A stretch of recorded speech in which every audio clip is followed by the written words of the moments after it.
Assalamualaikum warahmatullahi wabarakatuh. Apa kabar anak-anak? Semoga kalian dalam keadaan sehat walafiat dan pastikan semua telah siap untuk mengikuti pembelajaran. Masa depan adalah milik mereka yang menyiapkan hari ini. Kata-kata bijak tadi memberikan pembelajaran pada kita untuk menyiapkan masa depan dari sekarang.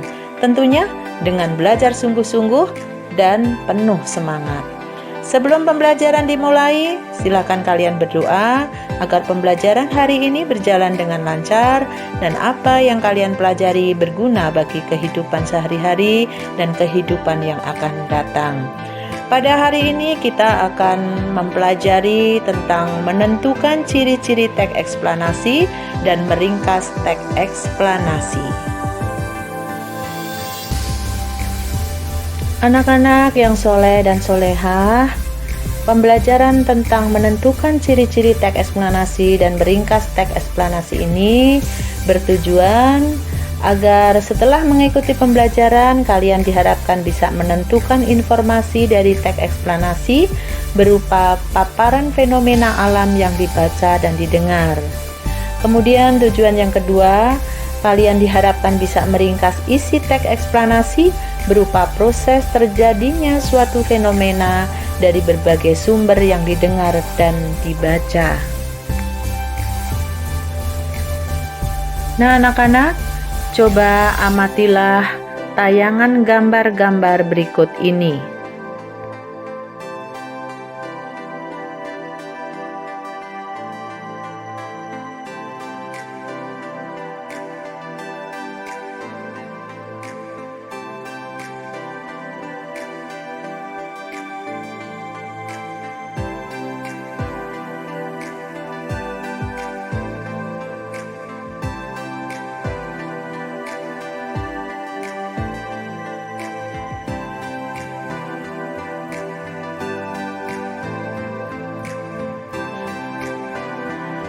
Setelah mengamati tayangan gambar-gambar tersebut, menurut kalian, peristiwa apakah yang terjadi?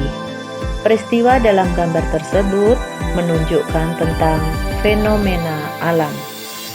Melalui hasil pengamatan tentang fenomena alam tersebut, kita dapat menuliskan peristiwa alam tersebut dalam bentuk teks atau karangan yang disebut dengan teks eksplanasi. Nah, apa itu teks eksplanasi? Teks eksplanasi adalah teks yang berisi tentang kejadian-kejadian atau peristiwa-peristiwa alam yang terkait dengan masalah sosial, budaya, politik, dan juga ekonomi. Anak-anak, untuk lebih mengetahui teks eksplanasi itu seperti apa, mari kita pelajari ciri-ciri teks eksplanasi. Ciri-ciri teks eksplanasi yang pertama, informasi yang dimuat berdasarkan fakta. Jadi ini bersifat faktual. Kemudian yang kedua, hal yang dibahas yaitu suatu fenomena yang bersifat keilmuan atau berhubungan dengan ilmu pengetahuan. Kemudian ciri yang ketiga, sifatnya informatif dan tidak berusaha memengaruhi pembaca untuk percaya terhadap hal yang dibahas. Selanjutnya, ciri berikutnya adalah menggunakan kata penanda urutan. Dan yang terakhir, fokus pada hal umum atau generik, bukan partisipan manusia. Contohnya tentang tsunami, banjir, gempa bumi, hujan, dan lain-lain. Untuk lebih jelasnya, coba perhatikan contoh teks eksplanasi yang berjudul banjir pada tayangan berikut ini.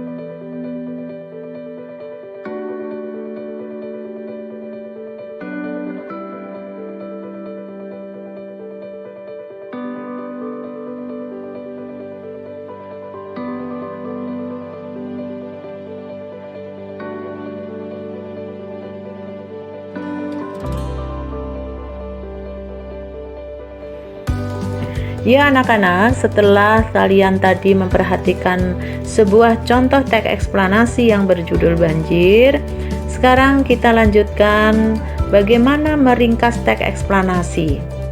Ada langkah-langkah untuk meringkas teks eksplanasi, yaitu membaca teks atau naskah yang asli terlebih dahulu.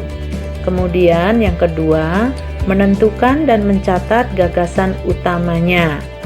Lalu yang ketiga, menulis ringkasan berdasarkan gagasan-gagasan utama yang telah kalian tulis tadi. Dan yang keempat adalah meneliti dengan membaca kembali ringkasan yang telah kalian buat.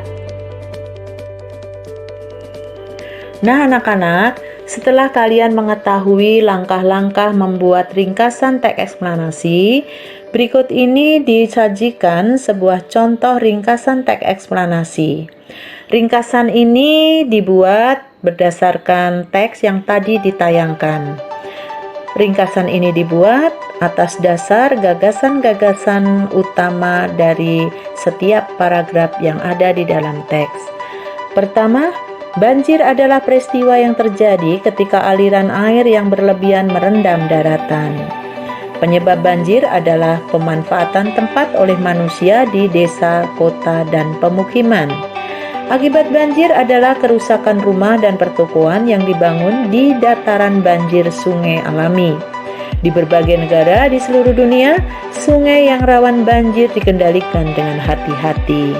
Nah, itu adalah sebuah contoh ringkasan teks eksplanasi dari sebuah teks yang berjudul banjir. Mudah-mudahan bisa kalian pahami dan dijadikan contoh untuk membuat ringkasan dalam teks-teks yang lain. Anak-anak yang soleh dan solehah, demikian tadi pembelajaran mengenai menentukan ciri-ciri teks eksplanasi dan meringkas teks eksplanasi. Mudah-mudahan pembelajaran pada hari ini bermanfaat bagi kalian dan sukses buat kalian. Wassalamualaikum warahmatullahi wabarakatuh.